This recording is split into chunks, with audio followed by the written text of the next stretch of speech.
सिर्फ social media पे भौकाल टाइट करने से कोई मसीहा नहीं बन जाता ना। ये इतना खुलेआम समर्थन कर रहा है।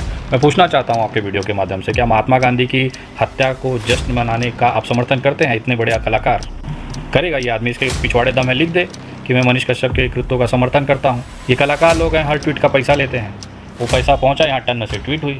कल को अगर आपको उनके अपने बच्चे की शादी में या किसी के यहाँ पे नचवाना होगा, टन से उनके अकाउंट में पैसा भेजिए, वो घाघरा उठा के नाचेगा। कोबरा पोस्ट का एक वीडियो आया था जिसमें 2 करोड़ रुपया मांग रहा था एक ट्वीट करने का, मुझे दे दीजिए, हफ्ते में 8 बार करूँगा, फिर महीने का इतना हो जाएगा, ये हम टर्न कर देंगे। वो तो व्यापारी आदमी है, कलाकार है, फीस दो, पैसा फेंको, तमाशा देखो। बेतिया इसके सगे दोस्तों से मिला। इसके सगे दोस्त कह रहे हैं कि मुसलमानों को देखते ही उसके शरीर में कुछ हार्मोनल डिसबैलेंस हो जाता है और इसके वजह से मुसलमानों के खिलाफ जो है उल्टा सीधा बोलते रहते हैं। यानी कि आप आरोप लगा रहे हैं कि मानसिक रूप से उसका संतुलन जो है सही नहीं है। नहीं, मानसिक रूप से संतुलन उसका तभी बिगड़ता है जब वह सामने मुसलमानों को देखता है। यह बेतिया के उसके कई सगे दोस्त हमको बताए। हमारी पत्रकार है, देश का सबसे बड़ा गद्दार और देशद्रोही इंसान है जो अपने पास के नागरिकों के, अपने राज्य के नागरिकों की लाशें बिछाने का काम करे और शरीर पर बाम लगाकर बर्फ़ की सिल्ली पे लिटाने के बाद ना अच्छों का दिमाग ठीक हो जाता है। ये चीज़ें वहाँ पर उसने जब झेली हैं या देखी होंगी या जो भी है, उन्हें संविधान का एहसास कराया गया। आज जो उनकी भाषा बदली हुई, उनको समझ में आ गया कि अगर हम नहीं बोलेंगे, काहे उनका कड़कपन चला गया अचानक से। वो होता है ना कि वायग्रा की गोली खा के आप तने हुए थे, नशा उतरा तो झूल गए। ये वही चीज़ है इसके साथ में। ये बड़ा तंतनाया हुआ था जब तक उसका असर था, भाजपा का पूरा वायग्रा का असर, भाजपा मतलब वायग्रा का असर। जब तक भाजपा का लगा कि नहीं बच्चा तू लड़, हम तेरे संगे, एकदम चौका था, और जैसे ही हथकड़ी लगी झूल गए भाई साहब, सारी आवाज़ गायब हो गई। मिमियाने लग गए कि भैया हमको पुलिस बहुत अच्छे से रखती है, हमें कोई दिक्कत नहीं है, हमें बिहार पुलिस पे भरोसा है, हमें सब। काहे ना, तुम तो घंटा कर रहे थे, अब करिए ना जज साहब के सामने, हमको घंटा तुम्हारे न्यायालय पे भरोसा है, करके देखिए। मैं गारंटी के साथ बोल रहा हूँ कि जिस तरह से घंटा बन गया है आज की डेट में, बेचारा हर कोई बजा रहा है। पहले बिहार में टनटनाया गया आर्थिक अपराध शाखा द्वारा, अब तमिलनाडु पुलिस उसका घंटा बजा रही है। ये ना भी वॉलीबॉल और घंटा के जैसे बिहार तमिलनाडु करेगा। और ऐसे लोगों के साथ ये होना बहुत ज़रूरी है, क्योंकि देश के अंदर अगर आपको औकात में रहना है ना, तो आपको संविधान को सर माथे लगाकर उसे आगे लेकर चलना ही पड़ेगा।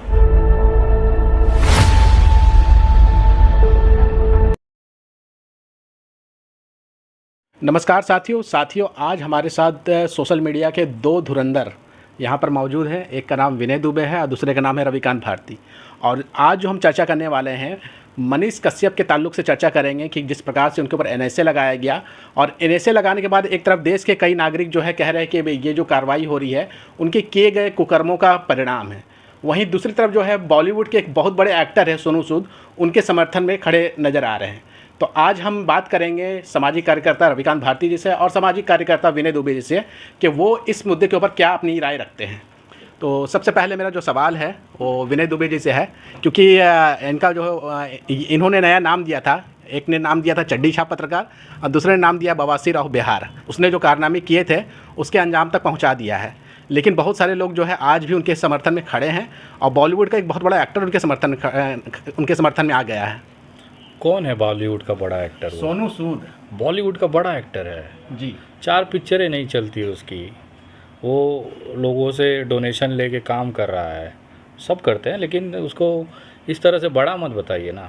इतना ही कामयाब बड़ा होता तो उसके घरों के बाहर लोग छुटपैया नहीं जाते हैं, ज़रूरतमंद जाते हैं, जिनको उम्मीद होता है कि सोनू सूद हमको कुछ मदद करेगा।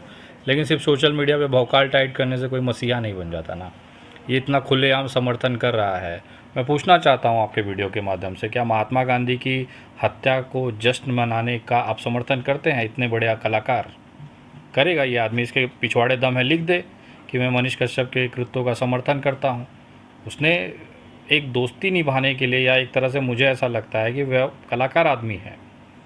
1 महीना होने आया धीरे धीरे गिरफ्तार करके। इतने दिन सोया हुआ था सोनू सूद, उसको सीधा पहले ही ट्वीट कर देना चाहिए था। अगर आपके अंदर थोड़ा सा दोस्ती यारी, ये बोलते हैं ना कि भाईचारा में मनाना था आपको, वो इसके लिए नहीं किया क्योंकि उसको शायद पैसा नहीं पहुंचा होगा। ये कलाकार लोग हैं, हर ट्वीट का पैसा लेते हैं। वो पैसा पहुंचा यहाँ टन से ट्वीट हुई। कल को अगर आपको उनके अपने बच्चे की शादी में या किसी के यहाँ पे नचवाना होगा, टन से उनके अकाउंट में पैसा भेजिए, वो घाघरा उठा के नाचेगा। मुजरा करवा लीजिए आप इससे पैसे देके। आप एक कलाकार को ऐसे बोलेंगे? भाई कलाकार है, पैसा लेगा, डांस करेगा, मैं डांस करवाना चाहता हूँ, दिक्कत क्या है? लेकिन वो तो कई सारे जो है देश के गरीब जनता की मदद भी करते नजर आए हैं। उनका दिल से धन्यवाद है, स्वागत है। आप गलत काम करोगे पिछवाड़े लात भी पड़ेगी। आप जनता का सेवा कर रहे हैं, अच्छा काम कर रहे हैं, इसका मतलब आपको अधिकार नहीं दे दिया गया कि आप महात्मा गांधी के हत्यारे का जश्न मनाने वाले का साथ देंगे और पूरा देश आपको जय जयकार करेगा। अच्छा काम करेंगे, आपका स्वागत है। लेकिन कभी कभी गलती भी तो हो जाती है, कुछ लोगों से गलती हो जाती है, माफ़ कर देना चाहिए। कबूल किया क्या उसने कि मुझसे गलती हो गई, मनीष कश्यप की उस पर ट्वीट कर नहीं किया ना। जब कश्यप का वाला ट्वीट डिलीट कर देगा या उससे माफ़ी मांग लेगा तो देश उसे क्षमा भी कर देगा। उसने तो अपना नुकसान करा के ले लिया ना, कुछ पैसे के लिए। कितना रुपए का ट्वीट लिया होगा बोलो ना? 2 लाख, 5 लाख, 10 लाख, 1 करोड़, इससे ज़्यादा उसकी हैसियत है ट्वीट का पैसा लेने का। वो तो मैंने देखा था, कोबरा पोस्ट का एक वीडियो आया था जिसमें 2 करोड़ रुपया मांग रहा था एक ट्वीट करने का, मुझे दे दीजिए, हफ्ते में 8 बार करूँगा, फिर महीने का इतना हो जाएगा, ये हम टर्न कर देंगे। वो तो व्यापारी आदमी है, कलाकार है, फीस दो, पैसा फेंको, तमाशा देखो। अच्छा, मेरा सवाल आपसे ये है, आप सामाजिक कार्यकर्ता, आपकी अपनी राय भी है, आपने कभी देखा कि सोनू सूद जो है देश के और जो बड़े पत्रकार हैं और जो समाज सेविक रहे हैं, बहुत सारे ऐसे लोग रहे हैं, दलित चिंतक रहे हैं, चंद्रशेखर रावण के ऊपर भी UAPNS जैसे कार्रवाई की गई, सिद्दीक कप्पन के ऊपर कार्रवाई गई, सोनू सूद उनके मामले में आवाज़ क्यों नहीं उठाएं? पैसा नहीं दिया होगा, सीधा सीधा हिसाब है भाई। मतलब आप आरोप लगा रहे हैं कि सोनू सूद जो है अगर उनको पैसा दिया जाएगा तभी वो मनीष कश्यप का सपोर्ट कर रहे हैं? एकदम करेंगे, मैं गारंटी दावे के साथ बोल सकता हूँ। नहीं किया है तो बोल दे आके कि हमने बिना पैसे का ट्वीट किया है। मैं महात्मा गांधी के, उनको बोलिए ना सोनू सूद को कि महात्मा गांधी के हत्या का वो समर्थन करते हैं, लिख दे। नहीं कर सकते ना। देखिए प्रोफेशनल आदमी है, कप्पन है, चाहे जो भी लोग हैं, इतने सारे लोग गए हैं, उनका क्या करेंगे? उसमें ट्विटर इनकी आत्मा नहीं जागी थी। मेरा अगला सवाल जो है वो सामाजिक कार्यकर्ता रविकांत भारती जी से है। और रविकांत भारती जी, सोनू सूद कह रहे हैं जितना मैं मनीष कश्यप को जानता हूं, उसने हमेशा बिहार के लोगों के भले के लिए आवाज़ उठाई है। हो सकता है उसे कुछ गलती भी हुई हो, पर यह बात मैं यकीन से कह सकता हूं कि वो देश हित के लिए लड़ा है। न्याय और कानून से ऊपर हमारे देश में कुछ नहीं है, जो भी होगा सही होगा। तो जब सोनू सूद कह रहा है न्याय और कानून के ऊपर हमारे देश में कुछ नहीं है, और दूसरे तरफ मनीष कश्यप का कह रहा है कि सारा कार्य उसका जो है देश हित में है, तो इसी को मैं कहता हूं दोगला चरित्र का व्यक्ति। क्यों? क्योंकि मनीष कश्यप सीधे बिहारियों को 2 भागों में बांटने का प्रयास किया है, हिंदू और मुसलमान। एग्जाम्पल के तौर पे आज भी जाइए, सच तक न्यूज़ पे पड़ा हुआ है, गाय लेके एक ऑटो में आदमी जा रहा है, उसको यह डंडा से डायरेक्ट मारने को ऐसे धीरा रहा है, भोजपुरी में धीराना बोलते हैं, धीरा रहा है, मतलब कानून अपने हाथ में वहाँ पे लिया। यह झारखंड गया तो आदिवासी मुसलमानों में दंगा करवाने का प्रयास किया। यह अंकिता और शाहरुख वाले मामले में इतना ज़्यादा तुल दिया कि यह कहा कि अरुणाचल प्रदेश में कोई लड़का जो है लड़की के साथ बलात्कार किया तो लोग जो है जेल का ताला तोड़ के उसको निकाल के कत्लेआम कर दिए। उसी तरह से शाहरुख के साथ होना चाहिए, और साथ ही साथ पूरे मुसलमान कम्युनिटी को जिहादी, आतंकवादी और रेपिस्ट बताने का इसने प्रयास किया। प्रयागराज में एक जगह है सैदाबाद में जाके वहाँ शाही इमाम को बहुत बेइज्जत किया, और शहीद होती हुई मस्जिद के पास जाके पहले कहा कि मैं आवाज़ उठाऊंगा आप लोगों के पक्ष में, और वीडियो बनाते समय उन सबको अपने भाषा में रेलने लगा। तो कहीं ना कहीं इसके जितने भी कार्य हैं वह देखा जाए तो हिंदू और मुसलमान के हैं। मैं गया था बेतिया, इसके सगे दोस्तों से मिला। इसके सगे दोस्त कह रहे हैं कि मुसलमानों को देखते ही उसके शरीर में कुछ हार्मोनल डिसबैलेंस हो जाता है, और इसके वजह से मुसलमानों के खिलाफ जो है उल्टा सीधा बोलते रहते हैं। यानी कि आप आरोप लगा रहे हैं कि वो मानसिक रूप से उसका संतुलन जो है सही नहीं है? नहीं, मानसिक रूप से संतुलन उसका तभी बिगड़ता है जब वह सामने मुसलमानों को देखता है। यह बेतिया के उसके कई सगे दोस्त हमको बताए हैं। यार एक बात बताइए, क्या है ऐसा? मुसलमानों ने कुछ उसका लिया हुआ है क्या? अब मुसलमानों ने, आप जो कह रहे हैं कि कुछ गलत किया है उसके साथ, तो यार उसके साथ कहीं मुसलमानों ने बलात्कार तो नहीं किया है कि देखते ही उसको एकदम मुसलमानों से चिढ़ होने लगती है? क्योंकि देखिए, आपने अगर किसी का कुछ बिगाड़ा हो, चाहे कुछ मारा हो, तभी तो उसको देख के तकलीफ होगी। हम लोग को देखिए पूरा हिंदुस्तान हम लोग देख के मुस्कुराते हैं, ऐसी क्या चीड़ है उसको? एक और हमको लगता है कि एक ट्वीट करके ये पूछना चाहिए तमिलनाडु पुलिस का कि भैया पूछिए मनीष कश्यप की कि तुम्हारा उसने, मुसलमानों ने, बेचारों ने तुम्हारा क्या बिगाड़ा है।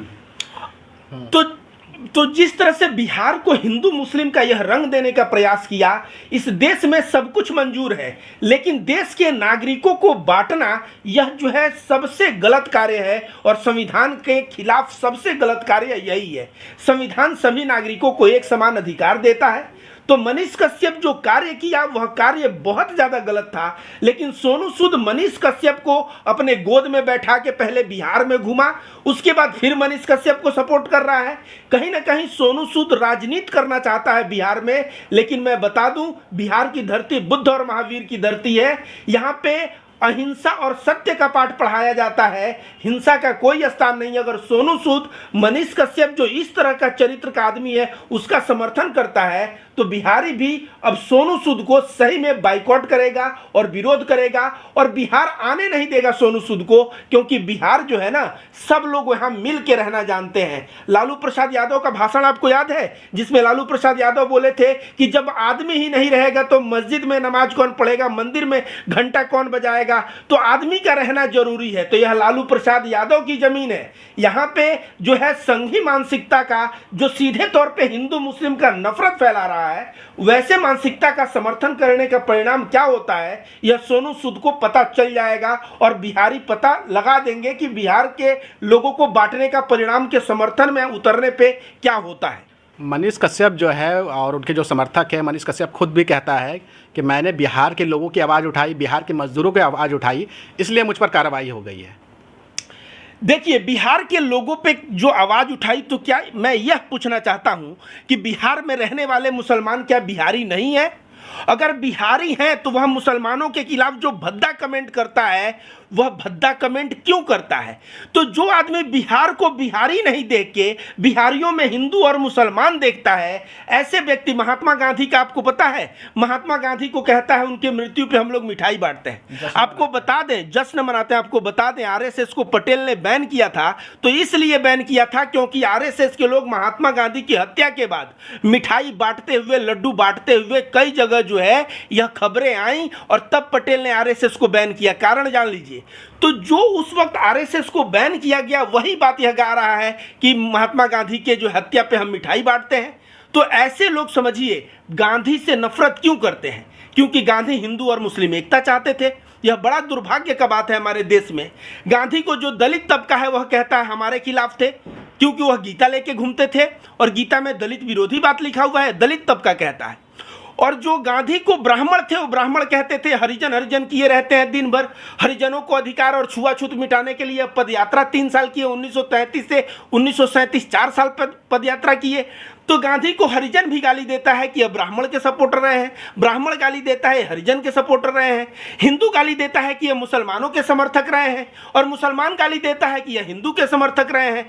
तो महात्मा गांधी जो पर्सनालिटी थे, जिस तरह से उन्होंने अंग्रेजों के छक्के छुड़ाए और अहिंसा और सत्य का मार्ग लेके देश को आज़ाद करवाया, उनको समझना बड़ा मुश्किल है। लेकिन उनको जिस तरह से मुसलमान के नाम पे उनसे घृणा करना, यह बात जो है बहुत गलत है और मनीष कश्यप यह करता हुआ नजर आया है। तो ऐसे सपोर्ट करने को मैं जो है सोनू सूद को कहता हूं कि वह बहुत ही गलत कार्य कर रहे हैं। विनय जी, आपसे सवाल मेरा ये है कि मनीष कश्यप कहता है कि मैं जो है ना जाने कितने राजनीतिक पार्टियों के बड़े बड़े नेताओं से सवाल पूछा, किसी ने कोई कार्रवाई नहीं की। यहाँ तक नीतीश कुमार और भाजपा जब एक साथ थे, गठबंधन में थे, तब भी कार्रवाई नहीं हुई। लेकिन जैसे ही वो तेजस्वी यादव के ऊपर सवाल खड़ा कर दिया, उनके ऊपर कार्रवाई हो गई। नहीं तो कार्रवाई कहाँ हुई? तेजस्वी वाला तो के ऊपर कोई एफआईआर ही नहीं है। तेजस्वी यादव ने ना इसका नाम लिया, ना कभी इसको रिएक्ट किया। इसने सवाल पूछा तो जवाब भी तो नहीं दिया। ये मामला तो अलग है ना, इसको तेजस्वी यादव से मत जोड़िए। ये मामला है तमिलनाडु और बिहार के लोगों को आपस में लड़ाना, 2 राज्यों में दंगा कराना, वहाँ पर जो बिहारी रह रहे हैं उनको पिटवाना, उनकी हत्या करवाना। ये एक देशद्रोही वाला कृत्य है। देखिए, आप इसको ना बात कह रहे, देशद्रोही, अरे राष्ट्रवादी पत्रकार है, देश का सबसे बड़ा गद्दार और देशद्रोही इंसान है, जो अपने पास के नागरिकों के, अपने राज्य के नागरिकों की लाशें बिछाने का काम करे, वहाँ पर जाकर ये माहौल तैयार कर दे कि यहाँ जितने मियारी। अच्छा, एक बात बताइए, ने भाषिक आधार पर देश का बंटवारा हुआ, राज्यों का बंटवारा हुआ। गुजराती थे इसलिए गुजरात बनाया गया, मराठी थे इसलिए महाराष्ट्र बनाया गया, उसके बाद तमिल थे तमिलनाडु बना, कर्नाटका बना कन्नड़ भाषा के आधार पे, सब बना ना भाषिक आधार पे। अगर यही भाषिक आधार को आप बनाकर आपस में लड़ाना चाहते हो, ये तो संवैधानिक अधिकार है, आप अपने राज्य में अपनी भाषा का इस्तेमाल करिए, काहे दूसरे राज्य में जा रहे हैं? आपका सवाल ये होना चाहिए था कि पलायन कैसे रोका जाए, ना कि ये सवाल होना चाहिए था कि तमिलनाडु में लाशें बिछाई जा रही हैं, सरकार जिम्मेदार है। एक लाशें मिली नहीं हमें, आपको मिली क्या? कोई नहीं मिली ना। ये केवल ये था कि भारतीय जनता पार्टी की ताज़ा सरकार बिहार से उतरी थी, भारतीय जनता पार्टी ने इसको कॉन्ट्रैक्ट दिया कि भैया तुम इस तरह का माहौल चलाओ। इस समय तेजस्वी यादव तमिलनाडु गए हैं, उसने तनिक भी विचार नहीं किया ये जो पैसा लेके या कोई भी लालच में या अपनी स्वयं की इच्छा से इस तरह का प्रोपोगेंडा चलाया, उसका परिणाम क्या होगा। अगर तमिलों को लगता है यार ये बिना मारे हमने एक बिहारी को मारा नहीं, एक बिहारी को हमने अपमानित नहीं किया, कोई टॉर्चर नहीं किया, उसके बाद भी पूरी मीडिया अगर हम भी तमिलनाडु को, तमिल वालों को अगर हमको आरोपी बना रही है तो चल भाई शुरू किया जाए। बिना किए अगर हम बदनाम हैं तो करके बदनाम होते हैं। इतने बिहारी मजदूर वहाँ से इस घबराहट में अपना पगार लेना भूल गए, अपनी जान बचाने के लिए ट्रेन पकड़ के भागे हैं। क्या ये जाके अब पगार ले सकते हैं वहाँ पे? इनके घर पे जो चूल्हा नहीं जल रहा है, बच्चों के पेट में जो भूख है, उसको ये मनीष कश्यप मिटाएगा? आज वो तो पगार चला गया, वो जाके किस मुंह से मांगेंगे? जब जाएंगे तो तमिल वाले बोलेंगे ना, भैया हमारी फैक्ट्री में काम करते थे, हमारा लॉस हो गया इतना, तुम्हारी वजह से तुम भाग गए अचानक में बिना बताए, हमारा इतना नुकसान हो गया, उसकी भरपाई कौन करेगा? तो ये दो राज्यों के आर्थिक व्यवस्था जो है उसको तहस नहस किया, लोगों के हाथों से रोटी छीली, निवाला छीला, और ये देशभक्ति बन के चल रहा है, घूम रहा है। बताइए। एक सवाल और है मेरा कि गृह मंत्रालय जो है बिहार का वो नीतीश कुमार जी के पास है, लेकिन सवाल ये करता है तेजस्वी यादव से। नहीं तो स्क्रिप्ट आई थी ना, नागपुर से स्क्रिप्ट दी गई थी कि बच्चा तुमको यही पढ़ना है, इसके अलावा सिलेबस के बाहर नहीं जाना है। ये वही सिलेबस पढ़ रहा था जो उसको नागपुरिया के यहाँ से केंद्र से दिया गया था। ये सोचिए ना, ये वीडियो बनाता है तमिल और बिहार के ऊपर, सवाल तेजस्वी यादव से। काहे भैया, मुख्यमंत्री तो नीतीश कुमार है। आप उद्धव ठाकरे से सवाल पूछते थे, आप एकनाथ शिंदे से सवाल पूछोगे, आप योगी आदित्यनाथ से पूछोगे कि उनके जो उप मुख्यमंत्री उससे पूछोगे। अगर भी उत्तर प्रदेश में कोई कांड हो जाए या कोई अच्छा काम हो जाए तो आप योगी जी धन्यवाद लिखते हो ना, ये तो नहीं लिखते ब्रिजेश पाठक जी धन्यवाद या मौर्य साहब धन्यवाद। कभी सुना है आपने? क्योंकि जब जिसका जो पद है, जिसकी जिम्मेदारी, उससे सवाल पूछिए।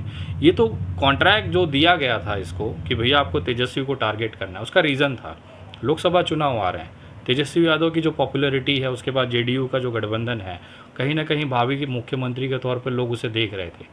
जैसे राहुल गांधी को सोशल मीडिया पे चला चला के पप्पू बनाया गया ना, वैसे ही बिहार के अंदर तेजस्वी यादव की इमेज को ख़राब करके ये दिखाने की कोशिश की गई कि वो सक्षम नहीं है, ये सत्ता चलाने के मतलब उसके अंदर हैसियत नहीं है, सिर्फ नेता का लड़का है इसलिए बिठा गया, ऐसा नहीं है ना।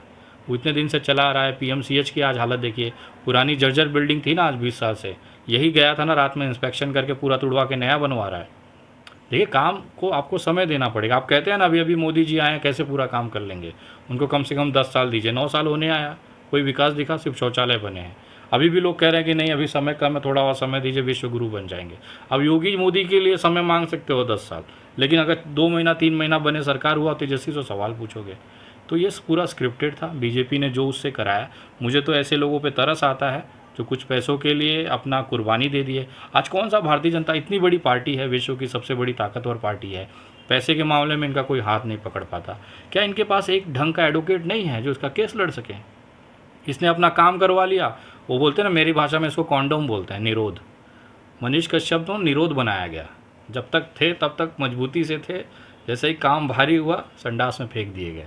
आज तमिलनाडु में कौन सा भाजपा नेता जाके बोल रहा है कि मनीष भैया खाना खाए हो कि नहीं खाए हो? कोई पूछ रहा है क्या? कुत्ता भी आज नहीं पूछ रहा है, सिवाय इनके जो टट्टे सहलाने वाले लोग हैं ना, केवल उनके, और वो भी भाजपा के आधे निकलेंगे। 90% आपको भाजपा वाले मिलेंगे, क्योंकि वो तेजस्वी का समर्थन कर ही नहीं सकते।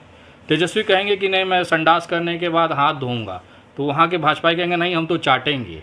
ये विपरीत विचारधारा की लड़ाई वहाँ चल रही है। मैं तो धन्यवाद करता हूँ कि तेजस्वी यादव ये घोषणा ना कर दे कभी कि भैया मैं अपना पिछवाड़ा धोने के बाद ना हाथ साबुन से धोऊंगा, तो बीजेपी वाले कहेंगे नहीं नहीं हम तो चाटेंगे। ये हकीकत है वहाँ की, सिर्फ वही प्रोपेगेंडा है, इसके अलावा इसमें कोई तथ्य नहीं है। मनीष कश्यप जो है उनका एक वीडियो वायरल हुआ था जिसमें वो कहते हुए नज़र आ रहे थे कि इस देश में संविधान जो है घंटा है, यानी कहीं ना कहीं वो संविधान को नहीं मान रहे थे। लेकिन जब कार्रवाई हुई है तो वो संविधान की दुहाई दे रहे हैं और वो बिहार पुलिस पे बड़ा भरोसा रख रहे हैं। ऐसा क्यों? देखिए, रात भर शरीर पर बाम लगाकर बर्फ़ की सिल्ली पे लिटाने के बाद ना अच्छों का दिमाग ठीक हो जाता है। ये चीज़ें वहाँ पर उसने जब झेली हैं या देखी होंगी या जो भी है, उन्हें संविधान का एहसास कराया गया।